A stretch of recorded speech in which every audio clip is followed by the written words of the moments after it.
920 and 104.7 FM. WHJJ, Providence, an iHeart radio station. I'm Phoebe Wells, News Radio 920 and 104.7 FM. Here are the top local stories we're following. 2 more COVID-19 deaths were reported yesterday, bringing the total in Rhode Island to 1,099. There are also 112 new cases for a total of 24,044 since the outbreak began. The current positive test rate is 1.7%.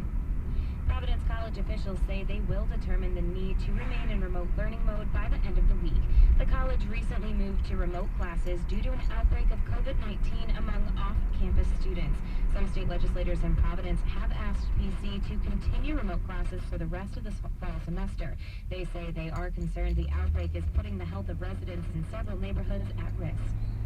A Rhode Island native is ahead in the race for a U.S. Senate seat in Maine. A Suffolk University Boston Globe poll finds Sarah Gideon with a slim lead of 46 to 41% over Republican incumbent Susan Collins. The poll's margin of error is 4.4%. Gideon, currently Speaker of the Maine House of Representatives, is a 1989 graduate of East Greenwich High School. In sports, Red Sox face the Orioles, Celtics face the Heat. Get news 24/7 on demand at newsradiori.com. Now, here's your Storm Team 10 forecast. For the rest of the day, mostly sunny skies as temperatures continue to climb to the upper 70s with winds that could be gusty at times, 20 to 25 miles per hour. Overnight tonight, mostly clear skies with temperatures in the 50s. And then tomorrow, again, heading to the upper 70s with partly cloudy conditions. I'm Storm Team 10 meteorologist Christina Ray on News Radio 920 and 104.7 FM. Charges just announced in Kentucky on Lisa Brady, Fox News. But it's not the charges some were hoping to hear.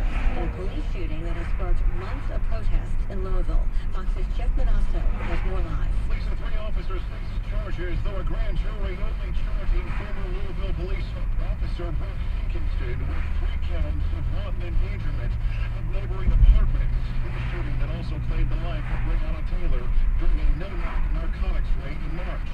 There is no doubt that this is a gun issue. In every case, the pain of fearing is understandable. Kentucky Attorney General Daniel Cameron, as Louisville prepares for more possible unrest and a state of emergency there, shuttered government buildings and now a 72-hour curfew in place. Lisa. And Cameron has just gone some key. I drinking. Usually don't be falling. Hope it's going all right for you, so.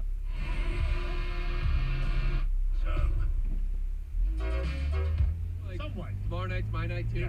Yeah, no, that's facts. You ain't. Hey now.